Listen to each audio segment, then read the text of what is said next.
You know, with it being one of the most popular video games of all time, you can say that Mortal Kombat's legacy is immortal.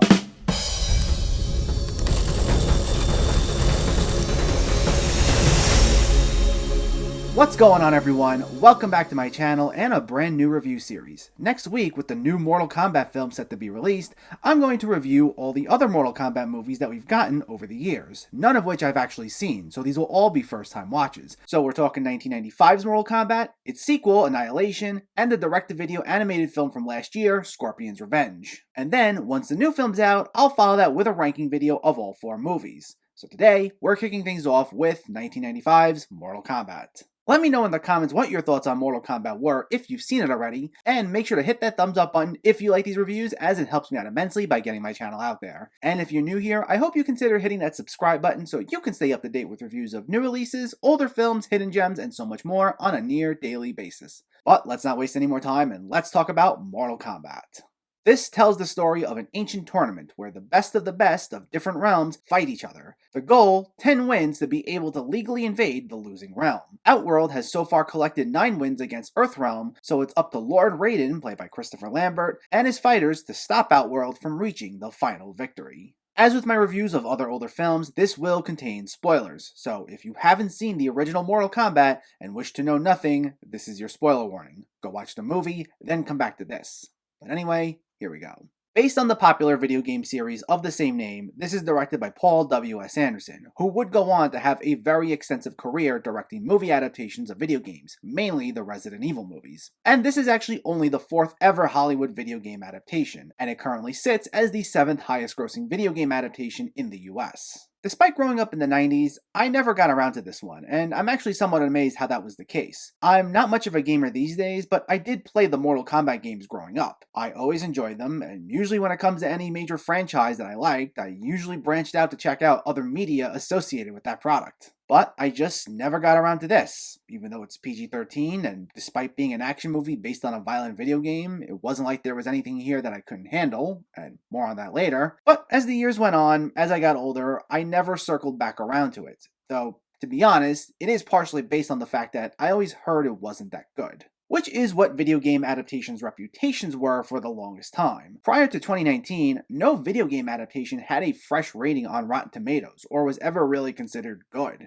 Though in the last year or so, this one in particular has been reevaluated as one of the better video game films out there, and one that's been unfairly regarded as bad. And I gotta say, I agree with that statement, as I enjoyed this one. And honestly, if I were to have caught this growing up, I feel like I'd have a lot of nostalgia for it, as it fits so well with some of those goofier action movies at the time. It's not so much a flat-out good movie, but more just a fun B-movie that knows what it is and tries to have fun with it. Because this film's very cheesy, and also very 90s. Like, this is one of those films that just absolutely bleeds 1990s, with its outdated graphics, as well as its music choices between synth tracks, rock tracks, and the actual Mortal Kombat theme song blasting at various points. With that, the best way to describe this is as more of a loving tribute to the original video game series more than anything. It gets the atmosphere down right, as the original games were a mix of martial arts style fighting along with supernatural elements. And in this case, much of the film is set at this tournament in this other world, where all these characters use mystical powers and have these fun costume designs evoking martial arts fighters. And those costume designs were great, as everyone gets down the look of all these characters. By the time this was released, we already had 3 Mortal Kombat games, with the 3rd having just been released a few months prior, but for this, we mainly focus on the characters from the very first game. All 10 of the main characters from the original are present here, with the main 3 heroes being Liu Kang, Sonya Blade, and Johnny Cage, though we do get supporting appearances from Jax and Kitana, who premiered in Mortal Kombat 2, though Jax only has a very small role here.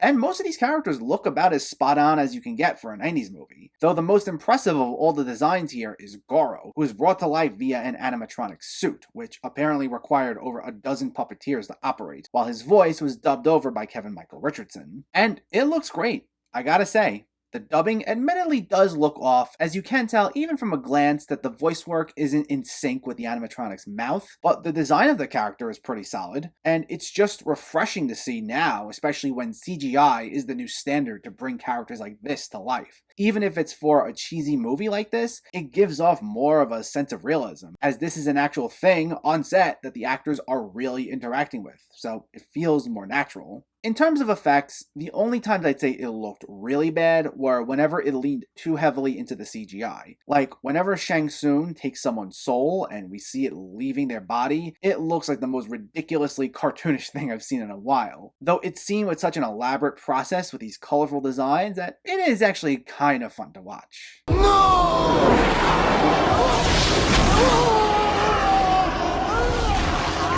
Though the effects used when it comes to Reptile are particularly the worst. He's portrayed mainly as a lizard creature who can take on the form of a human, and when he's in lizard form, it looks very obviously fake, with some of the effects just looking so out of place as he takes on these different shapes and colors. I do try to keep in mind that back then, this may have looked okay for the time, but in retrospect, it's not that good.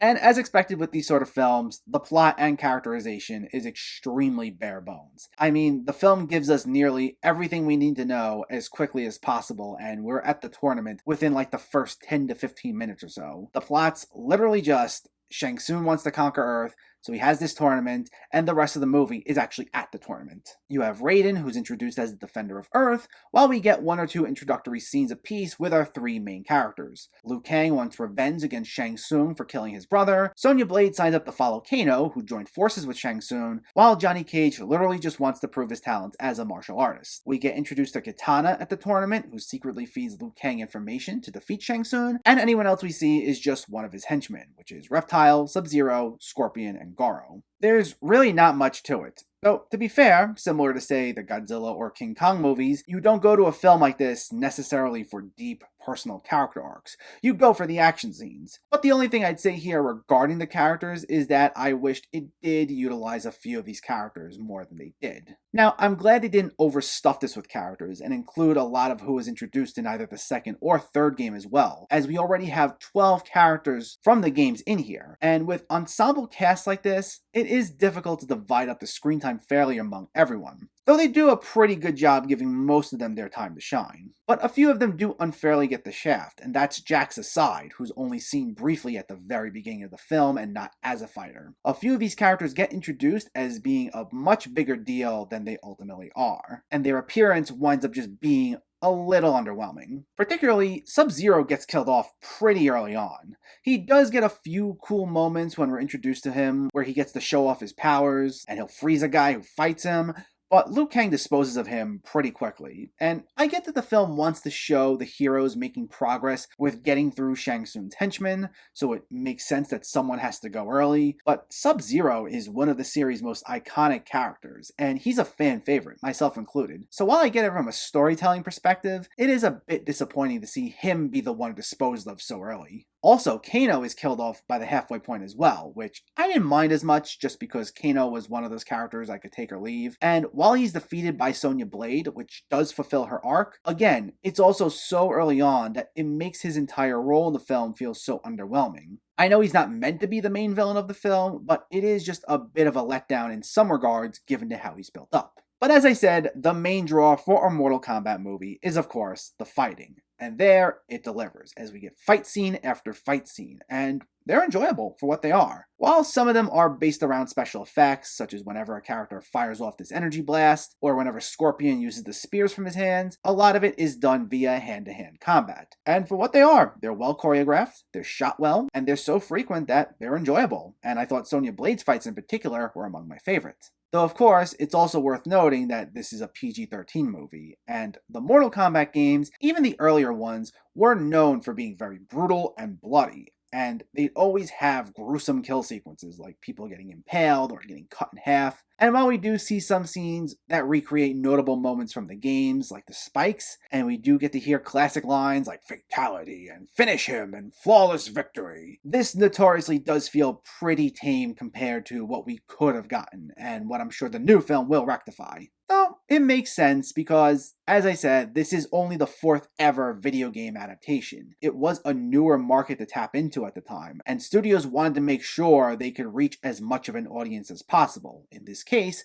specifically the teens that played the games at the time, and they wanted to make sure this was a success. So, while it is disappointing that this didn't go all out, I get it at the same time. And what we got was fun for what it was. The one, or should I say two things I can't leave out before ending this review are the performances. While again, this isn't a film that's known for its performances, and most of them were fine for what they are, two in particular stand out. Christopher Lambert as Rayden, and Cary Hiroyuki Tagawa as Shang Tsung. While this film is, in general, very cheesy and campy, these two take the campiness to a whole other level. Tagawa has some of the most scene-chewing moments as Shang Tsung, usually uttering many of the classic catchphrases from the game with such glee. And even when he says the most mundane lines of dialogue, he'll say so in the most showy, over-the-top way that I can't help but smile. And he also gave us the movie's most memorable line, which went on to become Shang Tsung's catchphrase. Your soul is mine. Meanwhile, Lambert gives one of the most bizarre performances in the entire movie. The way he delivers a lot of his dialogue, it's so cryptic, but done in one of the most over-the-top ways possible, sometimes accompanied by laughter that comes off as sinister, even though he's one of the good guys. And sometimes he's so casual that he doesn't even fully come off like he's this all-powerful god, but almost like a regular guy. With his raspy voice and showy delivery, he reminded me almost of a nicer version of Willem Dafoe as the Green Goblin in Spider-Man, but I loved it for what it was. The fate of billions will depend upon you. Sorry. And while these were the two performances that stood out the most, it's clear everyone had fun with their roles. A few of the characters get their time to have one-liners and throw in their own jokey moments in between some of the fight scenes, and it's clear they were all aware of what sort of movie they were in and just had a blast with it. With the overall campy nature of practically everything, it feels like this film fits in naturally with some of those other cheesy 90s movies like the Joel Schumacher Batman movies or the Mighty Morphin Power Rangers movie. It feels very much like a product of its time. It has a very showy delivery and is one of those films that you watch more because it's fun than anything, as well as your love of the franchise in particular. Though I will say, based on just one watch, I do think it is a little better than some of those other films.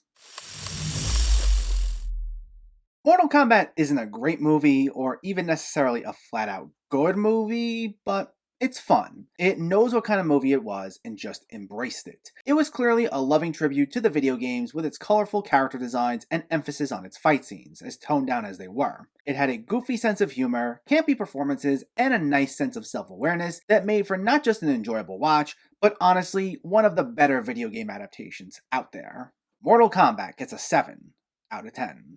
Stay tuned, as up next I'll be discussing this film's sequel, Mortal Kombat Annihilation, but in the meantime let me know, did you see Mortal Kombat or are you planning to see it, and what were your thoughts? Did you actually like this one growing up? Do you have a favorite video game adaptation? Let me know in the comments below so we can discuss. Also, if you enjoyed this video, please like it and share it, and for more movie reviews and film discussion, please make sure to hit that subscribe button to stay updated. Thanks for watching everyone, and keep having fun with film.